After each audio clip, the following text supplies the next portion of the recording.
بسم اللہ الرحمن الرحیم۔ السلام علیکم ورحمۃ اللہ۔ شداد اور اس کی جنت کا عبرتناک انجام۔ قوم عاد میں دو بائی بادشاہ گزرے ہیں جن کا نام شدید اور شداد تھا۔ ان کا پایہ تخت ملک یمن میں عدن کے قریب تھا۔ ان کے پاس بے انتہا فوجیں اور بے شمار خزانے تھے۔ شدید کے مرنے کے بعد شداد تخت نشین ہوا تو اس نے حکومت کو اور بھی بڑی ترقی دی، یہاں تک کہ دنیا میں جتنے بھی بادشاہ تھے کوئی بھی اس کے آگے دم مارنے کی طاقت نہ رکھتا تھا۔ اسی بنا پر اس نے خدائی کا دعویٰ بھی کر رکھا تھا۔ اس زمانے کے عالموں نے اس کو بہت سمجھایا کہ تو خدا کا خوف کر جس نے تم کو اتنی بڑی طاقتور حکومت عطا کی ہے، تو اس کی مان کر زندگی گزار۔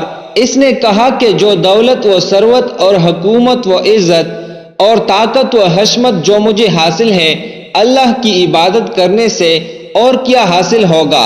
ان عالموں نے کہا کہ مرنے کے بعد ہمیشہ زندہ رہنے والی جنت ملے گی جو اس دنیا کی حکومت اور خزانوں سے کہیں بہتر ہے۔ شداد نے پوچھا وہ جنت کیسی ہوگی؟ ان عالموں نے جنت کے انعامات کی جب تفصیل بتائی تو شداد نے کہا کہ ایسی جنت تو میں بھی تیار کروا سکتا ہوں۔ شداد نے اپنے درباری سرداروں میں سے 100 آدمیوں کو منتخب کیا اور ہر ایک آدمی کے ماتحت 1,000 آدمی مختلف کاموں کے ماہرین دیے۔ اس 1,00,000 سے زائد افراد کے 100 دستے بنا دیے اور جنت کی تیاری شروع ہو گئی۔ ان 100 دستوں میں سے ہر ایک دستے کے ذمے مختلف کام لگا دیے۔ دنیا کے ہر ملک اور ہر صوبے میں شاہی احکام جاری کیے کہ جس قدر بھی سونا چاندی دستیاب ہو سکے اس کی گنگا جمنی اینٹیں بنوا کر اس کے پائے تخت کو روانہ کر دی جائے۔ پھر عدن کے پہاڑ کے قریب 40 کوس مربع رقبہ منتخب کیا اور 1 اینٹ سونا اور 1 اینٹ چاندی سے اس جنت کی تعمیر شروع کر دی۔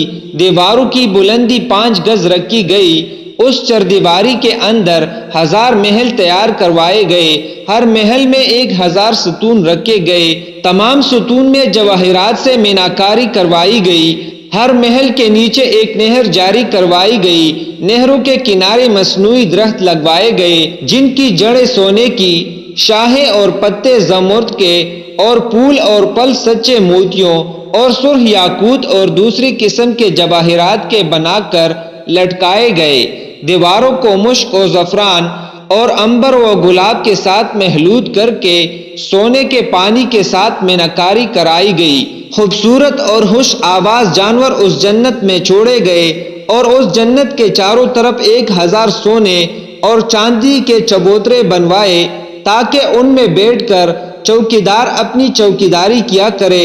تمام جنت میں قالین اور ریشمی اور زردوزی کے فرش بچھائے گئے اور سونے چاندی کے پیالے اور رکابیاں وغیرہ سب مکانات میں ترتیب سے چن دیے گئے اور کسی نہر میں میٹھا پانی، کسی میں شراب، کسی میں دودھ اور کسی میں شہد جاری کروایا گیا۔ اور تمام سلطنت میں حکم بھیجا کہ ہر موسم کے اعلیٰ قسم کے پھل اور قسم قسم کی غذائیں یہاں بھیجی جائے۔ العرض 1,00,000 سے زائد آدمیوں نے 300 سال میں اس شان و شوکت کے ساتھ یہ جنت تیار کی۔ اس کے مکمل ہونے کے بعد اپنے تمام اراکین سلطنت، وزراء و امراء اور رئیسوں کو شداد نے حکم دیا کہ سب بڑی زیب و زینت کے ساتھ میری جنت میں رہے۔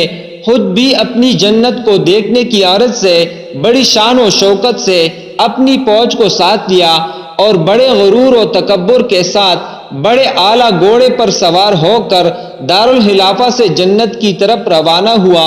اپنے ساتھ ان عالموں کو بھی لیا جو اس کو خدا کی جنت کے لیے دعوت دیتے تھے اور اللہ کی نافرمانی سے روکتے تھے۔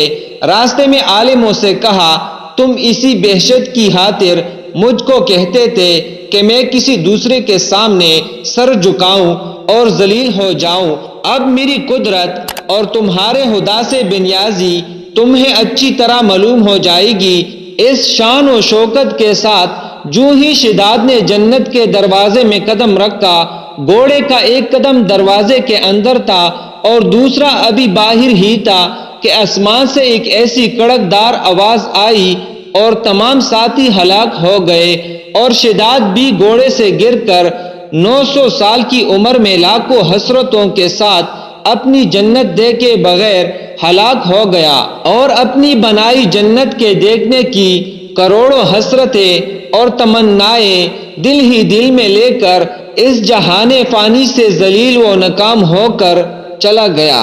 ایک مرتبہ حضرت اسرائیل علیہ السلام نے حق تعالی سے عرض کیا کہ مجھے کسی کی جان نکلتے ہوئے کبھی رحم نہ آیا، البتہ 2 دفعہ جان نکالتے ہوئے بڑا رحم آیا، اگر آپ کا حکم نہ ہوتا تو کبھی جان نہ نکالتا۔ ایک تو اس نوزائیدہ بچے پر جس کی ماں سمندر میں طوفان آنے اور کشتی کے ٹوٹ پھوٹ جانے سے اپنے بچے کے ساتھ ایک تختے پر رہ گئی تھی، تو تیرا حکم ہوا کہ اس کی ماں کی جان قبض کر لے۔ اس وقت مجھے بہت ترس آیا کہ اس نوزائیدہ بچے کا جو ماں کے ساتھ تختے پر تھا کیا بنے گا۔ دوسری مرتبہ اس شداد پر کہ اس نے بڑی آرزو سے اتنی قیمتی جنت تیار کروائی، جب دیکھنے گیا تو ابھی ایک قدم اندر اور ایک باہر تھا کہ آپ کا حکم ہوا کہ اس کی روح قبض کر لے۔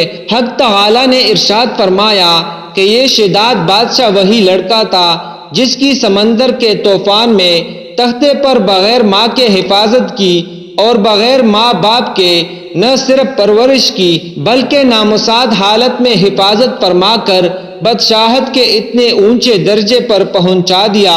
پھر جب وہ میرے مقابلے میں میرے ہی نافرمانیوں پر اتر آیا تو اس سے ذلیل و خوار کر کے ہلاک کر دیا۔ لہٰذا تمہیں 2 جانوں کے نکالنے پر ترس آیا تو دونوں دفعہ اس ظالم شداد کے لیے رحم آیا۔ اس عبرتناک قصے سے معلوم ہوا کہ ایمان اور عمال کے بغیر مال اور ملک چاہے جتنا بھی ہو اس میں ناکامی ہی ناکامی ہے۔